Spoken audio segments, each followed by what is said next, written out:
दोस्तों, आज है 13 जनवरी और हम लोग आंसर राइटिंग सीरीज के आज 8वें दिन हैं। ठीक है, 8वां दिन है आज। तो आज जो हमने बदलाव किया है वो यह है कि आपको प्रश्न तो मिलेगा ही और साथ में कीवर्ड्स मिलेंगे प्रश्न के उत्तर को लिखने के लिए। तो चाहे तो कीवर्ड्स की सहायता से आप अपना उत्तर लिख सकते हैं। तो पहला प्रश्न है कि इंडियन पॉलिटी से, और आप जानते हैं कि पेपर 2 और सेक्शन 1 में ये पूछा जाता है। तो राज्यपाल की शक्तियों की विवेचना करें तथा बिहार में वर्तमान घटनाओं के संदर्भ में उनकी भूमिका की व्याख्या करें। ये PYQ है, 41वां BPSC में पूछा गया था। तो हालांकि देखिए, ये प्रश्न जो है यहाँ पर लिखा गया है कि बिहार में वर्तमान घटनाओं के संदर्भ में उनकी भूमिका की व्याख्या करें। तो चूँकि जिस समय यह प्रश्न पूछा गया था उस समय ये चर्चा में था, ये जो राज्यपाल का पद है वो चर्चा में था, इसलिए यह प्रश्न पूछा गया था। हालांकि PYQ है, हमें सॉल्व करना ही है, तो इसके लिए भी हमने एक कीवर्ड्स तैयार किया है, तो वो भी आप साथ में लिखेंगे। ठीक है। हालांकि ये प्रश्न जो आप देख रहे हैं कि राज्यपाल की शक्तियों की विवेचना करें, ये एवरग्रीन प्रश्न है, ये आपसे पूछे ही जाते हैं। इसके साथ अन्य और कुछ बात, जैसे कि अभी वर्तमान में तमिलनाडु का मुद्दा है, तो हो सकता है कि तमिलनाडु के मुद्दे को आपसे पूछ लिया जाए कि किस प्रकार से आर्टिकल 200 और 201 की व्याख्या की है सुप्रीम कोर्ट ने, तो उसके बारे में आपसे पूछा जा सकता है। ठीक है। तो लेकिन ये जो प्रश्न अब दिया गया है, मैंने जैसे पहले ही कहा कि PYQ है तो हम करते हैं। ठीक है। बाकी आपको करंट अफेयर से संबंधित जो भी ये चीज़ें आएंगी तो उसको हम लोग डिस्कस करेंगे भी साथ साथ, तो वो अलग बात है। तो चलिए शुरू करते हैं कि इसका कीवर्ड्स में देखिए आप जब इंट्रो लिखिएगा तो इंट्रोडक्शन में क्या लिख सकते हैं कि जैसे लिखा है संविधान, कार्यपालिका प्रमुख, केंद्र राज्य सेतु, नाम मात्र विवेक, अनुच्छेद 153। तो जैसा कि आपको पता है कि राज्यपाल का जो पद होता है वो संविधान सम्मत होता है और 153 में, अनुच्छेद 153 में दिया गया है कि प्रत्येक राज्य में एक राज्यपाल होगा। ठीक है। और आपको पता है कि ये जो राज्यपाल का पद होता है वो कार्यपालिका का प्रमुख होता है। ठीक है। संवैधानिक प्रमुख होता है कार्यपालिका का, तो ये है। हालांकि आपको पता होगा कि वास्तविक प्रमुख जो है वो मुख्यमंत्री होते हैं। जिस प्रकार से केंद्र में प्रधानमंत्री होते हैं वैसे राज्य में मुख्यमंत्री होते हैं, और जैसे केंद्र में राष्ट्रपति होते हैं वैसे ही इनकी भूमिका राज्यपाल की होती है राज्य में। तो लगभग वैसे ही कुछ शक्तियाँ होती है जैसा राष्ट्रपति की होती है। और ये कहें कि केंद्र राज्य के बीच सेतु का काम करते हैं। और एक पॉइंट यह भी आप चाहे तो लिख सकते हैं कि राज्यपाल का जो पद है, राज्यपाल वो राज्य में, ठीक है, राज्य में संघ का प्रतिनिधित्व करते हैं। ठीक है। केंद्र का प्रतिनिधित्व करते हैं आपको राज्य में। ठीक है। तो इससे एक बात यह भी जहन में आता है कि अगर केंद्र का प्रतिनिधित्व राज्य में हो रहा है तो कहीं ना कहीं संघ महत्वपूर्ण है। तो ये प्रश्न आज का वह नहीं है।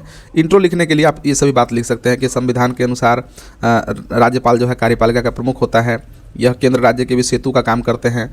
हाँ, नाम मात्र इनकी जो शक्तियाँ हैं वो एक तरह से नाम मात्र की शक्तियाँ होती है, लेकिन बहुत ऐसी शक्तियाँ हैं जो विवेकाधीन भी होती है, जो हम लोग आगे देखेंगे भी।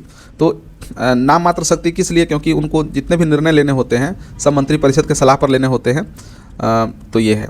और अनुच्छेद 153 के अनुसार जो है, जैसा हमने बात किया कि प्रत्येक राज्य में एक राज्यपाल होगा। अब चूँकि देखिए प्रश्न में है कि शक्तियों की विवेचना करें, तो हम लोग शक्तियों के बारे में ही लिखेंगे, चाहे भूमिका हो या अन्य जो भी चीज़ें हो प्रश्न के। तो अब हम लोग शक्ति पर आते हैं, राज्यपाल की शक्तियों के बारे में। तो देखिए आप शक्तियों को विभिन्न प्रकार से बांट सकते हैं, जैसे कि कार्यपालिका की शक्तियाँ, विधायी शक्तियाँ, ठीक है, वित्तीय शक्तियाँ, न्यायिक शक्तियाँ, विवेकाधीन शक्तियाँ। तो इस प्रकार से आप इसे जो है देख सकते हैं। तो अब कार्यपालिका की शक्तियाँ क्या है? तो कार्यपालिका की शक्ति उनको नियुक्ति की शक्ति है। ठीक है। नियुक्ति की शक्ति किस प्रकार से कि वह मुख्यमंत्री की नियुक्ति करते हैं। ठीक है। जो विधानसभा में विधायक दल का जो नेता चुनाता है, मुख्यमंत्री के रूप में उनकी नियुक्ति होती है, वो राज्यपाल ही करते हैं। और मुख्यमंत्री की सलाह पर, मुख्यमंत्री के सलाह पर मंत्री परिषद, मंत्रियों का चयन जो है राष्ट्रपति करते हैं। ठीक है। तो ये है। इसके अलावा भी बहुत सारे पद हैं जिसके नियुक्ति की शक्ति जो है वो राज्यपाल के पास होती है, जिसमें महाधिवक्ता है। ठीक है। और देखिए अनुच्छेद 167 के अनुसार क्या है कि अब चाहे तो कार्यपालिका अपना काम करे, लेकिन अगर राज्यपाल चाहे तो उन कार्यों की, ठीक है, उन कार्यों की निगरानी कर सकता है और उन जो भी कार्य उन्होंने किया है, कार्यपालिका ने जो भी कार्य किया है उससे संबंधित सूचना जो है वो प्राप्त कर सकते हैं राज्यपाल। तो ये उनको शक्ति है। तो कार्यपालिका शक्ति में आपने क्या देखा? नियुक्ति की शक्ति है, CM की नियुक्ति करती है और CM जो है उनके सलाह पर मंत्रिपरिषद के नियुक्ति करते हैं, महाधिवक्ता की नियुक्ति की जाती है। तो इस प्रकार से फिर आगे है ये कार्यपालिका शक्ति। अब देखिए नियुक्तियों में और भी अगर आपको याद हो कि इसके अलावा और भी कुछ नियुक्तियां हैं जो राज्यपाल करते हैं, तो उनकी सूची भी आप चाहे तो इसमें लगा सकते हैं। देखिए, प्रश्न का जो उत्तर है वो आपका 400 शब्द से अधिक नहीं होना चाहिए, नहीं तो आप पूरा जवाब दे नहीं पाएंगे। इसलिए जो अति महत्वपूर्ण बात है वो आप लिखने का प्रयास करें। हमने लिखा है, हमने देखा है कि 400 शब्दों में आप बहुत सारी बातें नहीं लिख सकते हैं। तो इसलिए अगर चाहे तो कीवर्ड्स में अगर ऐसा लिख सकते हैं कि नियुक्ति की शक्ति, और यहाँ पर मुख्यमंत्री, मंत्रिपरिषद, महाधिवक्ता और भी जो कोई नियुक्ति करते हो उनकी सूची आप ऐसे डाल सकते हैं, लेकिन आप लिख नहीं सकते हैं क्योंकि लिखने में आपके शब्द जाएंगे, समय भी जाएगा, स्थान भी उतना नहीं होता है। तो इस बात का अपना ध्यान रखिएगा, ठीक है। तो कार्यपालिका की शक्ति है। विधायी शक्तियों में देखें तो देखिए, विधायी शक्तियों में आप समझ सकते हैं कि विधानसभा के सत्र को आहूत करने का, स्थगन करने का, भंग करने का, ये सभी शक्तियां जो है वो राज्यपाल के पास होती है, ठीक है। अब दूसरी बात है कि अभी देखिए यही चर्चा में है यहाँ पर कि अनुच्छेद 200 के अनुसार क्या होता है कि जब कोई भी विधेयक राज्यपाल के पास जाता है तो उनके पास 3 कार्य होते हैं। एक तो स्वीकृति दे सकते हैं, ठीक है, दूसरा लौटा सकते हैं, और या राष्ट्रपति के लिए आरक्षित रख सकते हैं, ठीक है। अनुच्छेद 200 के हिसाब से ये राज्यपाल की बात है, ठीक है। और यही विवाद का कारण बना, जो सुप्रीम कोर्ट की जो है डबल बेंच ने, 2 जजों की बेंच ने जो है यह फैसला सुनाया कि किस प्रकार से इनको शक्ति है, नहीं है, और किस तरह से मनमानी करते हैं राज्यपाल। तो वो जो है यही चीज़ है, यही विवाद का जड़ है। आपके लिए यह प्रश्न काफ़ी महत्वपूर्ण है, ये पूछा जा सकता है। तो देखिए, विधायी शक्तियों में तो सत्र आहूत करना, स्थगन करना, भंग करना, इसके अलावा देखें तो विधेयक की स्वीकृति दे सकते हैं, वापस कर सकते हैं, नहीं तो राष्ट्रपति के लिए आरक्षित रख सकते हैं, ठीक है। जिस प्रकार से केंद्र में 123 राष्ट्रपति की शक्ति है अध्यादेश जारी करने की, उसी प्रकार से इनको राज्यों में अध्यादेश जारी करने की शक्ति अनुच्छेद 213 के अनुसार है, ठीक है। और यहाँ भी वैसे ही बात होती है, विधानसभा सत्र जो है 6 महीना के अंदर में ही ये समाप्त हो जाता है। तो ये चीज़ें भी है। तो जो राष्ट्रपति की जो शक्तियाँ हैं उसी प्रकार से हम लोग कुछ जो है राज्यपाल की शक्ति देख रहे हैं। हालांकि राष्ट्रपति की शक्ति, राज्यपाल की शक्ति अलग अलग है, माने उसके लेवल की बात है, लेवल अलग अलग है, मतलब शक्ति एक तरह से तो वही है लगभग। खैर, तो विधायी शक्तियों में हमने देखा। इसके बाद वित्तीय शक्ति को देखें तो देखिए, बजट जब भी प्रस्तुत होता है तो राष्ट्रपति के, जैसे केंद्र में राष्ट्रपति के नाम से होता है, उसी प्रकार से राज्य में राज्यपाल के नाम से बजट प्रस्तुति होती है, ठीक है। और देखिए, धन विधेयक पर इनको जो है वो शक्तियाँ प्राप्त है। किस प्रकार से? तो धन विधेयक केवल राज्यपाल के अनुशंसा से ही प्रस्तुत की जा सकती है, ठीक है। धन विधेयक जब भी प्रस्तुत होगा तो राज्यपाल की पूर्व अनुशंसा के द्वारा ही की जाएगी। तो ये इनको वित्तीय शक्तियाँ हैं, ठीक है। अर्थात हम ये देखते हैं कि राज्य के कोष पर वित्तीय नियंत्रण जो है वो इनको वित्तीय नियंत्रण की शक्ति जो है राज्यपाल के पास है। तो ये वित्तीय शक्तियाँ हुई। अब कुछ न्यायिक शक्तियाँ भी है। देखिए, राज्य कानूनों के अंतर्गत अगर मान लेते हैं कोई दोषी है तो राज्यपाल चाहे तो उनको क्षमा कर सकते हैं, ठीक है। उनकी जो सज़ा है उसको लघुकरण का मतलब आपको पता होगा। लघुकरण का अर्थ होता है चीज़ों को, जैसे 10 साल का किसी का सज़ा है तो 5 साल कर देना। इस तरह से लघुकरण की शक्ति जो है सज़ा को, और चाहे तो दंड परिवर्तन भी कर सकते हैं। लेकिन आपको जानना चाहिए कि राष्ट्रपति की तरह जो है ऐसा नहीं है कि किसी का सजाए मौत मिली है, फांसी की सज़ा मिली है तो उसको जो है माफ़ कर देंगे। तो ऐसा राज्यपाल के पास शक्ति नहीं होती है। हाँ, चाहे तो वो जो कार्यकाल है, वो जो कितना समय जो है वो अवधि को वो कम कर सकते हैं। तो ये है, ये नियंत्रित शक्ति है। ऐसा नहीं है कि दंड परिवर्तन का मतलब है कि किसी को जो है वो माफ़ी कर देंगे, या क्षमा करने का मतलब ऐसा नहीं है। हाँ, राष्ट्रपति के पास पूर्ण। और दूसरी बात इसमें आप ये भी सीमा है राज्यपाल की कि जैसे कि सैनिक कोर्ट जो होता है, सैनिक न्यायालय, उसमें इनका इंटरफेरेंस नहीं होता है, ठीक है। तो ये है। वैसे भी कहा जा रहा है यहाँ पर कि राज्य प्रशासन ये राज्य कानूनों के अंतर्गत, ठीक है। तो वैसे भी तो सैनिक तो राज्य कानून में आते नहीं है, तो इसलिए आप ध्यान रखेंगे। तो राज्य कानूनों के अंतर्गत जो है न्यायिक शक्तियाँ इनको प्राप्त होती है कि वो क्षमा कर सकते हैं, लघुकरण की शक्ति होती है, दंड परिवर्तन की शक्ति भी होती है। ये कहें तो 161, ये आपको जो है अनुच्छेद 161 के अनुसार से ये शक्तियाँ इनको प्राप्त हैं, ठीक है। अब विवेकाधीन शक्तियों को कुछ देख लें, क्योंकि यही कारण जो है, यही विवाद पैदा होता है, ठीक है। क्योंकि मुख्यमंत्री अगर ऐसा हो कि जहाँ केंद्र में और राज्य में अलग अलग सरकारें हों तो वहाँ पर इस तरह की स्थितियाँ उत्पन्न होती है, जैसा कि आप देख रहे हैं। अभी देखिए, बिहार में राज्यपाल का पद उतना अभी विवादास्पद नहीं है। तो आपसे बहुत कम चांस है कि इस तरह के प्रश्न पूछे जाएंगे। लेकिन हाँ, तमिलनाडु में, बंगाल में, ठीक है, तो ये वहाँ जो है ये पद जो है अभी काफ़ी चर्चा में है। जैसा कि आपको पिछले एक साल करंट अफेयर्स जब पढ़े होंगे तो वहाँ पर दिखाई दिया होगा, ठीक है। तो खैर, तो विवेकाधीन शक्तियाँ क्या है? तो एक तो त्रिशंकु विधानसभा हो, तब त्रिशंकु विधानसभा का मतलब आप जानते होंगे कि जब ऐसा हो कि किसी भी पार्टी को पूर्ण बहुमत प्राप्त नहीं हो, ठीक है, और अलग अलग 3 गुट जो है इस प्रकार से बन जाए कि तीनों को किसी को स्पष्ट बहुमत प्राप्त नहीं हो, तो उस स्थिति में जो है राज्यपाल चाहे तो अपनी विवेकाधीन शक्तियों का इस्तेमाल करके सीएम को चुन सकते हैं, ठीक है। त्रिशंकु सीएम की नियुक्ति चाहे तो वो कर सकते हैं। इसके बाद जो है ये काफ़ी बड़ा पॉइंट है 356, ठीक है, 356 की सिफारिश वो कर सकते हैं कि राज्यों में राष्ट्रपति शासन लगाया जाए या नहीं लगाया जाए।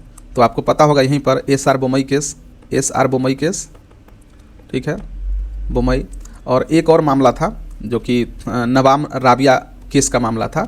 नवाम राबिया केस में भी यही हुआ था कि देखिए यहाँ पर होता क्या है, ये एस आर बोमई केस में क्या है कि अगर कहीं भी राष्ट्रपति शासन लग रहा है तो ऐसे ही आप जो है राष्ट्रपति शासन नहीं लगा सकते हैं। मतलब केंद्र द्वारा मतलब राज्यों पर मनमाने ढंग से मतलब ये नहीं लगाया जा सकता है। तो उसके इस्तेमाल पर एस आर बोमई केस के अनुसार मनमाने ढंग से जो राष्ट्रपति शासन लगता है उस पर रोक लगाने का प्रयास किया गया। और नवाम राबिया मामले में जो लगा था वो विवाद उपजा था, तो वो भी आप चाहे तो लिख सकते हैं इसमें। इसके बाद देखें विवेकाधीन शक्तियों में, तो विवेकाधीन शक्तियों में यह है कि कुछ विधेयक ऐसे होते हैं जो राष्ट्रपति के आरक्षण के लिए यानी कि राष्ट्रपति के लिए आरक्षित रख सकते हैं, ये उनके जिम्मे हैं, तो ये उनकी विवेकाधीन शक्तियाँ हैं, इसमें उनको सलाह लेने की आवश्यकता नहीं है, ठीक है। तो इससे क्या देखते हैं हम लोग कि एक संघीय प्रभाव जो है उत्पन्न होता है राज्यों पर, ठीक है। तो ये विवेकाधीन शक्तियाँ जो है, देखिए यहाँ पर आपसे आलोचना नहीं पूछा जा रहा है तो आलोचना नहीं लिखेंगे तो ज़्यादा बेहतर है, केवल उनकी शक्तियों को हम लोग लिखेंगे। अब देखिए चूँकि ये प्रश्न जो है अगर देखा जाए तो आज के दृष्टिकोण से उतना इम्पोर्टेंट नहीं है, जैसा कि मैंने कहा कि तमिलनाडु वाला जो है इसमें फैक्ट्स है वो पूछा जा सकता है। तो अगला जब हम लोग राज्यपाल पढ़ेंगे तो तमिलनाडु वाला मामला और जो भी मामला फेमस है आजकल वो हम देखेंगे। तो ये है। खैर देखिए बिहार वर्तमान संदर्भ में देखें तो देखिए विधानसभा में विधेयक सत्र को बुलाना, विधेयक स्वीकृति देना, अगर संवेदनशील कानून है, ठीक है, तो उस पर जो है राष्ट्रपति के लिए आरक्षित चीज़ों को रखना, विधेयकों को रखना, यानी कि ये कहें कि ये संविधान, ये यहाँ देखिए सरकार गठन और राजनीति की स्थिति में देखें तो बिहार क्या है, गठबंधन की राजनीति यहाँ चलती है, ठीक है। हालांकि अभी स्थिति अलग हो गई है, तो इस स्थिति में जो संवैधानिक मर्यादा है वो बनाए रखने का काम जो है और राज्यपाल का ही होता है, ठीक है, और निष्पक्षता से वो सीएम की नियुक्ति करते हैं। जैसे कि संवैधानिक सेतु का काम वो करते हैं, प्रशासनिक संतुलन के लिए किसी विशेष आपदा की स्थिति में, ठीक है, वो कानून व्यवस्था में समन्वय का काम, यानी कि केंद्र और राज्य के बीच एक समन्वय का कार्य ये करते हैं। और ये भी देखिए ये निष्पक्षता से होते हैं। तो निष्पक्षता का सवाल अगर जहाँ तक देखा जाए तो आप समझ सकते हैं कि आजकल राजनीतिक बहस में राज्यपाल की जो भूमिका है वो काफ़ी विवादास्पद हो जाती है, ठीक है। तो इनको निष्पक्ष होना चाहिए और सुप्रीम कोर्ट के जो दिशा निर्देश है, ठीक है, उनके अनुरूप कार्य करना उनकी जो समाज क्या है संवैधानिक जिम्मेदारी है, ठीक है। और सीमित विवेक पर जो है उनको ये यहाँ पर जो है उनकी सीमाएं तय करती है कि उनके पास सीमित विवेक ही है, ठीक है। हालांकि ये अलग मसला है, हम लोग जब पढ़ेंगे, जब आलोचना पढ़ना हो तो अलग है, हम उस पर देखेंगे। न्यायिक दृष्टिकोण में हम लोग देखें कि एस आर बोमई मामला, नवाम राबिया मामला, संवैधानिक सीमाएं इनकी जो है क्या क्या, लोकतांत्रिक संतुलन, ये सभी आप चाहे तो इनपुट्स लगा सकते हैं इसमें। तो निष्कर्ष में हम लिखेंगे कि क्या होता है कि ये संवैधानिक संरक्षक होते हैं, न तो समांतर सत्ता में होते हैं और न ही औपचारिक पद है, रबर स्टाम्प की तरह है, इसलिए ये संघीय संतुलन बना के रखते हैं और लोकतंत्र की सुरक्षा करते हैं। तो इस तरह से हम लोग निष्कर्ष लिखकर समाप्त कर सकते हैं। और काफ़ी चीज़ें जो आपको लग रही है कि हाँ स्किप करना है तो स्किप कर सकते हैं, ये सभी चीज़ें जो है आप चाहे तो ऊपर ही दे सकते हैं, ठीक है। तो ये है आज का ये इसका पहला प्रश्न जो कि हम लोगों ने राज्यपाल को, ये जो प्रश्न राज्यपाल से पॉलिटी से डिस्कस किया। अब इतिहास से जो आज का प्रश्न है वो है बंगाल विभाजन ने भारतीय स्वतंत्रता संग्राम को किस दिशा, मैंने स्वतंत्रता संग्राम की दिशा को किस प्रकार से प्रभावित किया, ठीक है, इसकी विवेचना करना है। तो काफ़ी फेमस प्रश्न है और आपने कितना बार पढ़ा होगा ये चीज़ें। तो देखिए जब भूमिका लिखिएगा तो अब सबको पता है कि 1905 ये इतना साल था जिस साल बंगाल विभाजन किया गया। कर्जन ने इसका विभाजन किया था और उसने क्या बताया था कि प्रशासनिक बहाना क्या बताया कि असम की समस्या है कि इतना बड़ा साम्राज्य, बंगाल बहुत बड़ा है और इसका शासन चलाने में उसको काफ़ी परेशानी हो रही है प्रशासनिक दृष्टिकोण से। हालांकि उसके बाद में तर्क तो था कि बंगाल बहुत बड़ा था, लेकिन मंशा उसकी जो है वैसी नहीं थी जो मतलब ये था। प्रशासनिक बहाना बनाया और फूट डालो शासन करो को जो है यहाँ पर इम्प्लीमेंट किया। कैसे? तो जो बंगाल है, इसका जो इधर वाला बंगाल है यानी कि पूर्वी बंगाल, इसमें मुस्लिम बहुलता थी, मुस्लिम बहुलता। और इधर जो है हिंदू बहुल वाला जो पश्चिम बंगाल आज आप लोग जानते हैं, वो उसमें हिंदू बहुल लोग थे, जिसमें बिहार, उड़ीसा और पश्चिम बंगाल है वो हिंदू बहुल इलाका था। तो इसी तरह से जो है वो फूट डालने का जो है शासन किया। देखिए, प्रशासनिक अगर कारण रहता तो आप और भी तरीका होता जिससे आप कर सकते थे, लेकिन उसने राष्ट्रवाद को कमज़ोर करने के लिए ऐसा किया। ठीक है, यानी कि बंगाल में जो राष्ट्रवादी आंदोलन उभर रहे थे, राष्ट्रवादी शक्ति को कमज़ोर करने के लिए कर्जन ने इस बंगाल विभाजन किया था। तो एक भूमिका के तौर पर आप लिख सकते हैं। ठीक है, और चाहे तो उसमें ये एक लाइन जोड़ सकते हैं कि इसने भारतीय स्वतंत्रता संग्राम की दिशा को एकदम से बदल दिया, क्योंकि अभी तक स्वतंत्रता संग्राम में राष्ट्रवादी शब्द का जिक्र कहीं इस तरह से पूरे माने भारत के जनमानस में इस तरह से फैला नहीं था जितना इस विभाजन के बाद जो है वो देखने को मिला। तो ये है। तो भूमिका में आप लिख सकते हैं, ज़्यादा लिखना है नहीं, 50 शब्द से ज़्यादा तो आप लिखिएगा नहीं भूमिका। तो ये है। तो अब इसका विस्तार हम लोग देख लेते। देखिए, अब किस प्रकार से, देखिए प्रश्न लिखने में हम प्रश्न क्या था कि किस प्रकार प्रभावित किया। तो हम लिखेंगे कि बंगाल विभाजन भारतीय स्वतंत्रता संग्राम को काफ़ी प्रभावित किया, जिसे निम्नलिखित, यहाँ पर आप लिख सकते हैं, जिसे निम्नलिखित प्रकार से निम्नलिखित बिंदुओं में देखा जा सकता है। यहाँ पर लिखेंगे भूमिका के बाद, या भूमिका के साथ ही लिख देंगे, जिसे ऐसा कर देंगे। तो इसमें सबसे पहला देखेंगे कि किस प्रकार प्रभावित किया। तो जन आंदोलन का विस्तार जो है हुआ। ठीक है, जन आंदोलन का विस्तार किस प्रकार से। तो अभी तक जो आंदोलन हो रहा था उसमें कुछ खास वर्ग जो है भाग ले रहे थे। इसमें क्या हुआ कि छात्र, महिला, किसान, इन सब की जन भागीदारी हुई। ठीक है, और एक जन आक्रोश वाली और भावनात्मक राष्ट्रवादी जो है आंदोलन जो है पैदा हुआ। ठीक है, और इसमें देखें कि सार्वजनिक सभाएं जो है होना प्रारंभ हुआ इसके बाद से। ठीक है, बंगाल विभाजन के बाद ने सार्वजनिक सभाओं का जो है एक दौर शुरू कर दिया, जो कभी पहले स्वतंत्रता संग्राम में ऐसा नहीं था। और इससे ही क्या हुआ कि जन भागीदारी बढ़ती चली गई। तो ये जन आंदोलन का विस्तार में भूमिका निभाई, ये हो सकता है। दूसरा देखें तो स्वदेशी और बहिष्कार आंदोलन जो है ये होना शुरू हुआ। ठीक है, इस प्रकार से जो है ये राष्ट्रीय आंदोलन का रुख मोड़ दिया। तो इसमें क्या किया जाता था कि विदेशी वस्त्रों का त्याग, स्वदेशी उद्योग, राष्ट्रीय शिक्षा, आर्थिक राष्ट्रवाद। आप चाहे तो एक दो उदाहरण भी यहाँ पर लिख सकते हैं, जैसे यहाँ पर आप चाहे तो लिख सकते हैं स्वदेशी उद्योग में क्या हुआ, विदेशी व्यापार, वस्त्र बहिष्कार किस प्रकार से किया गया। तो ये है। इसके बाद है उग्र राष्ट्रवाद का उदय, जो मतलब बंगाल विभाजन के बाद मतलब नरमपंथियों की जो है वो नरमपंथियों की भूमिका वो स्पष्ट हो गई। ये तो कुछ कर नहीं सकते, इतना मान मनोवत के बाद भी बंगाल को बांट दिया गया और बंगाल को तोड़ने का कार्य किया गया। तो इसलिए क्या हुआ कि इस बात का जो है सक्रिय प्रतिरोध के रूप में सामने आया। और एक लोगों में जो है, अब चूँकि जनाधार मिला तो आत्मबल भी बढ़ा। ठीक है, और लोगों में रोष व्याप्त था कि बंगाल विभाजन के बाद तो लाला लाजपत राय, बाल गंगाधर तिलक, बिपिन चंद्र पाल जैसे नेताओं का उग्र जैसे नेताओं का जो है, नेताओं की जो विचारधारा है वो काफ़ी फैली। ठीक है, चूँकि लोगों में आक्रोश था और ये उग्र राष्ट्रवाद के मतलब पुरोधा माने जाते हैं। तो इस प्रकार से नरमपंथियों की सीमाओं को देखते हुए अभी उग्र राष्ट्रवाद का उदय हुआ बंगाल विभाजन के बाद। इसके बाद देखें कि कांग्रेस का भी विभाजन हो गया, नरमपंथी और गरमपंथी में वैचारिक संघर्ष चल रहा था ये बंगाल विभाजन के बाद। और तो इसकी परिणति देखने को मिली 1907 में।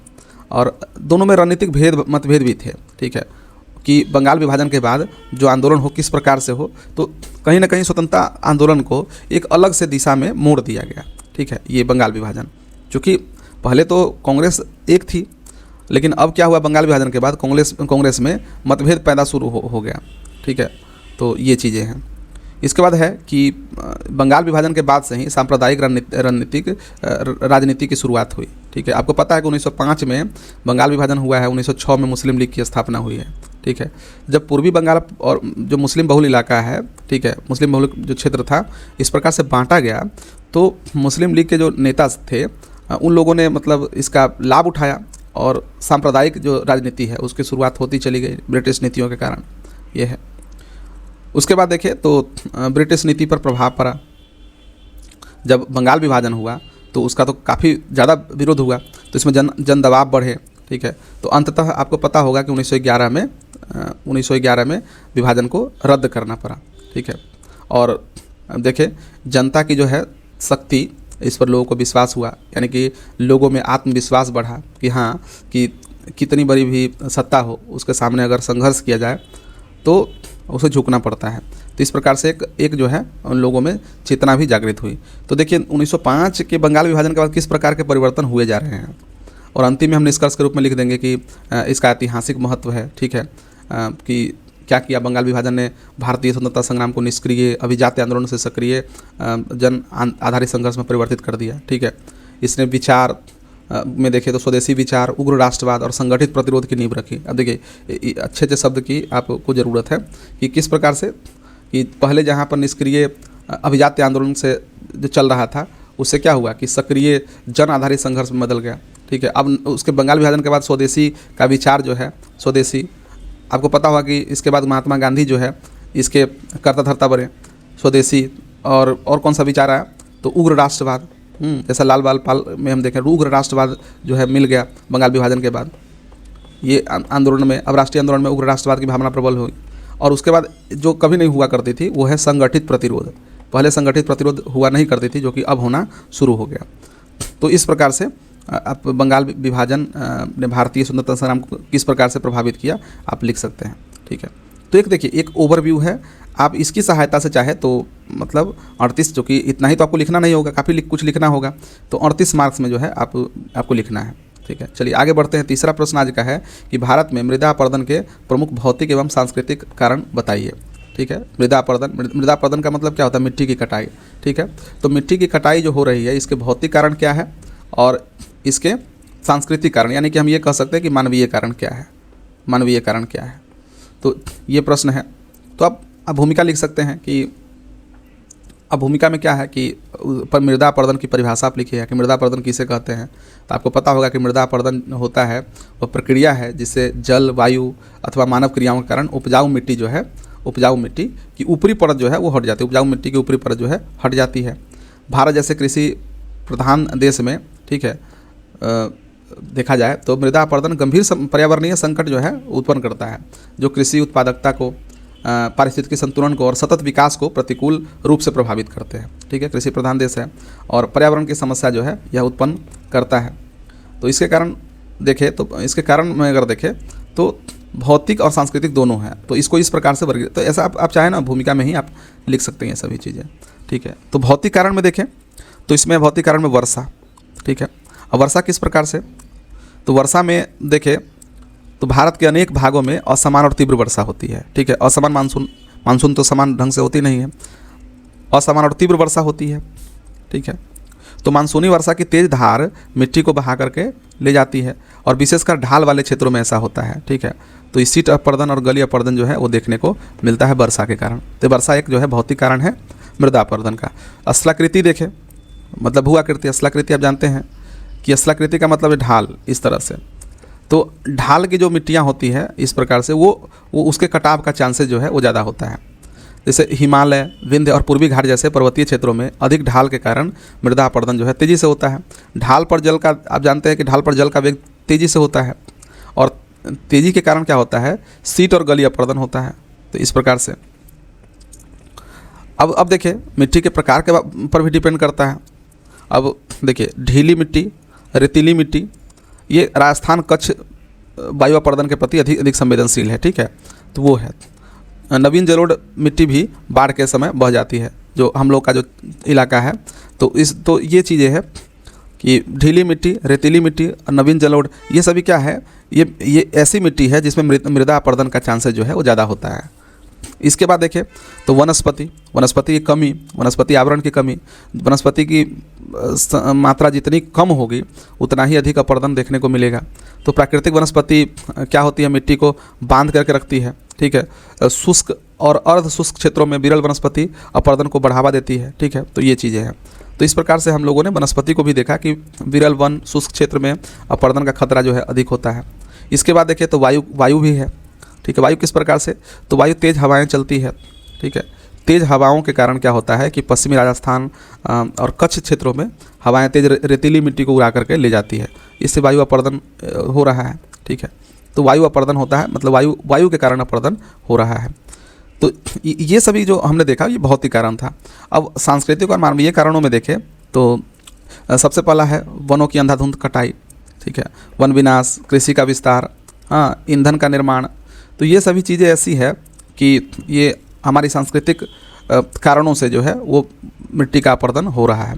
दूसरा देखें तो अवैज्ञानिक कृषि पद्धतियाँ, ठीक है, ये है क्या कि ढाल पर सीधी जुताई, झूम खेती, एकल फसल प्रणाली यानी कि फसल चक्र नहीं होता है, इसके वजह से जो है फसल चक्र और कंटूर खेती का अभाव होता है, इसके वजह से जो है और भी मिट्टी का अपरदन होता रहता है। इसके बाद देखिए अतिचारण, घास को नष्ट होना, खुली मिट्टी, पशु दबाव का मतलब अधिक पशु होने के कारण ऐसा होता है।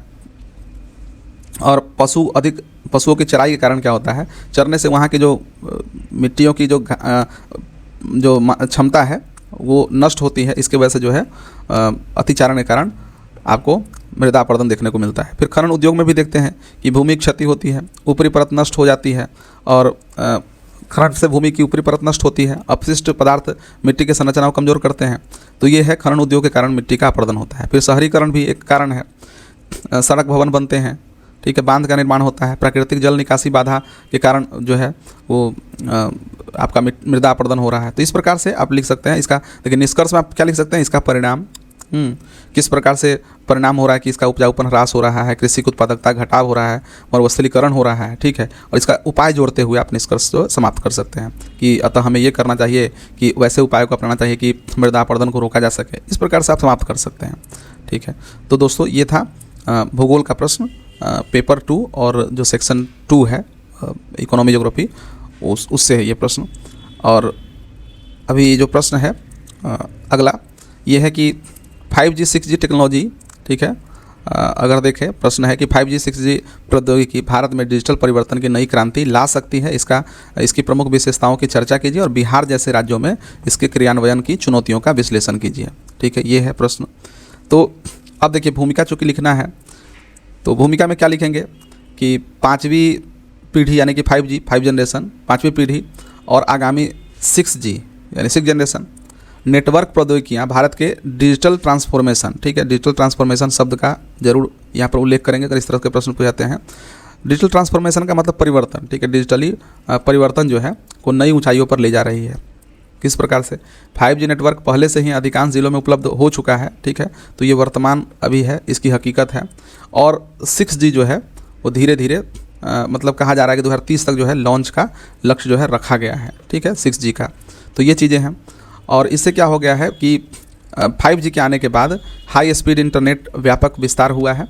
तो ये तो एक भूमिका के तौर पर आप इस तरह से लिख सकते हैं कि किस प्रकार से 5G ने डिजिटल ट्रांसफॉर्मेशन किया है और कनेक्टिविटी क्रांति पैदा कर दी है। 5G वर्तमान में चल रहा है, 6G इसका भविष्य है जो 2030 तक आना है, ठीक है। तो इस प्रकार से बोल करके एक भूमिका लिख देंगे। अब हम लोग चूँकि 5G और 6G दोनों की क्या है विशेषता भी हम लोग को दिखाना है। तो विशेषता में हम लोग क्या करेंगे कि अब देखिए 5G के आने के बाद हुआ क्या है, देखिए गति और विलंबता देखें तो देखिए 5G की प्रमुख विशेषता है गति और कम विलंबता, ठीक है, यहाँ पर विलंबता मतलब कम विलंबता। तो एक तो अल्ट्रा हाई स्पीड है, आप देख सकते हैं कि इसकी जो गति है पहले जहाँ 4G स्पीड में 4G की स्पीड के तुलना में लगभग आप देखें तो 10 गुना जो है स्पीड बढ़ गया है, ठीक है। तो ये है और कहा जा रहा है कि 5G आने से 50 से 100 गुना तक स्पीड जो है ये बढ़ जाएगी। ये काफ़ी high speed ultra high speed जो है अभी नेटवर्क का स्पीड हो गया है।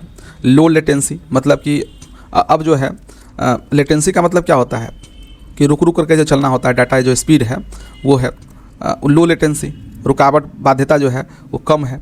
और रियल टाइम डाटा यानी कि आपको एकदम एक क्लिक जस्ट क्लिक करें और तुरंत जो है आपको जो है डेटा प्राप्त होता है।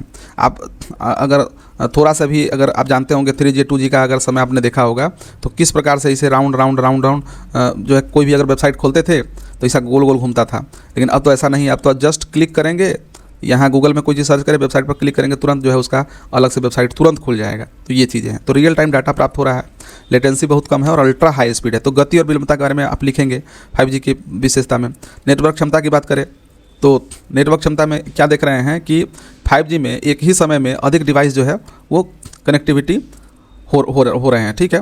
और IoT इंटरनेट ऑफ थिंग्स जो है और स्मार्ट सिटी जैसी एप्लीकेशन के लिए जो है काफ़ी लाभदायक है, ठीक है। IoT के लिए स्मार्ट सिटी कनेक्टिविटी के लिए जो नेटवर्क क्षमता है वो काफ़ी जो है ये लाभदायक है 5G के लिए, ठीक है। और ये है मासिक कनेक्टिविटी यहाँ पर मुझे लगता है कि यहाँ पर ठीक नहीं होना चाहिए। ये यहाँ पर कनेक्टिविटी की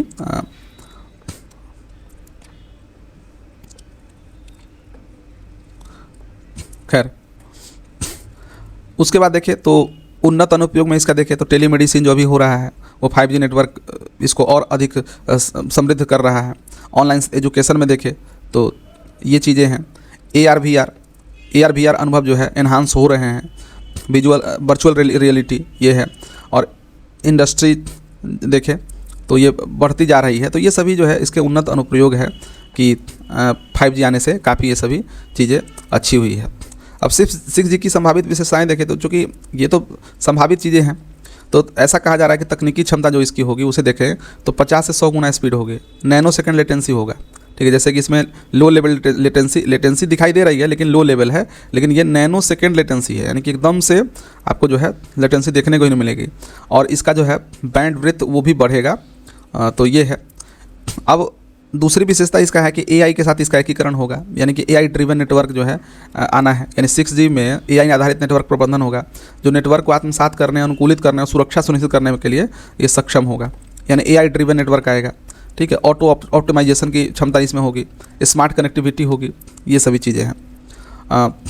इसके बाद देखें तो भविष्य के अनुप्रयोगों में देखें तो होलोग्राफिक कम्युनिकेशन, ठीक है। स्वायत्त वाहन, ये ऑटोमेटेड जो व्हीकल होता है वो उसमें जो है इसका अनुप्रयोग होगा।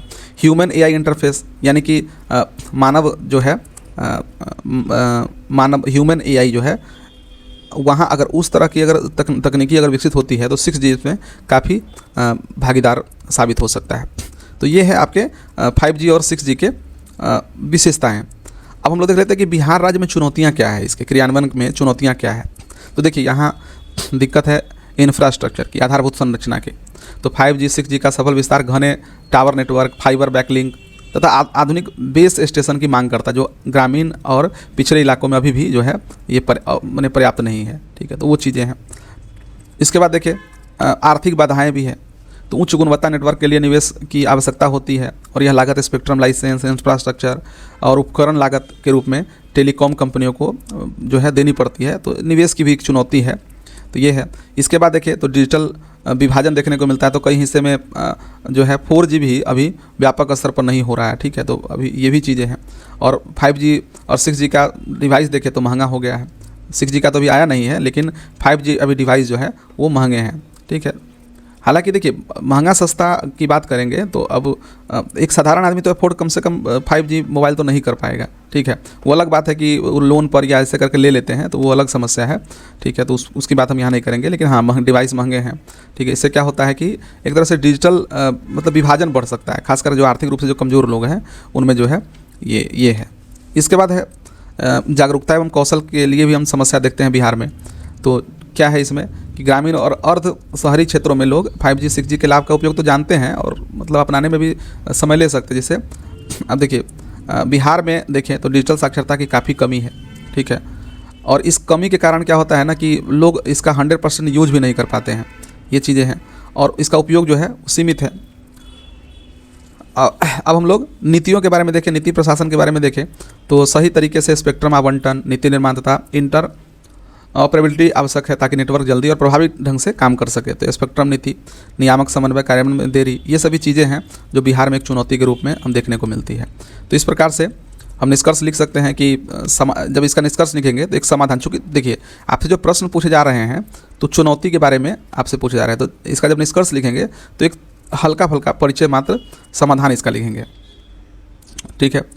समाधान में आप लिख सकते हैं कि 5G और भविष्य की 6G तकनीक भारत में डिजिटल क्रांति को तेज़ी से आगे बढ़ा सकता है।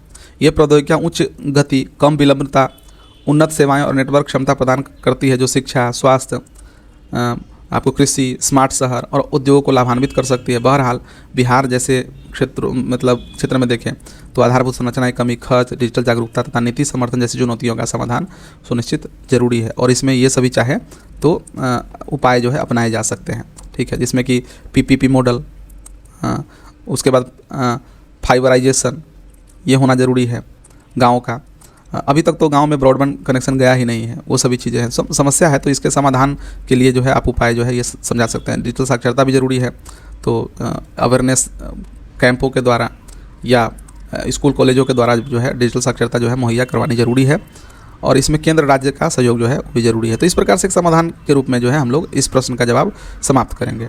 ठीक है, तो दोस्तों आज का जो 4 प्रश्न था वो इस प्रकार था। एक तो ये आप देख रहे हैं साइंस टेक में, दूसरा जो है मृदा अपरदन का जो प्रश्न था ये एक बंगाल विभाजन में भारतीय स्वतंत्रता संग्राम की दिशा को किस प्रकार प्रभावित किया, इसकी विवेचना करनी थी। और एक जो अंतिम प्रश्न हम लोगों ने पढ़ा था कि राज्यपाल की शक्तियों की विवेचना करें और बिहार में वर्तमान घटनाओं के संदर्भ में उनकी भूमिका की व्याख्या करें। तो ये सभी प्रश्न आज के लिए है। ठीक है, तो मिलते हैं अगले वीडियो में, तब तक के लिए धन्यवाद।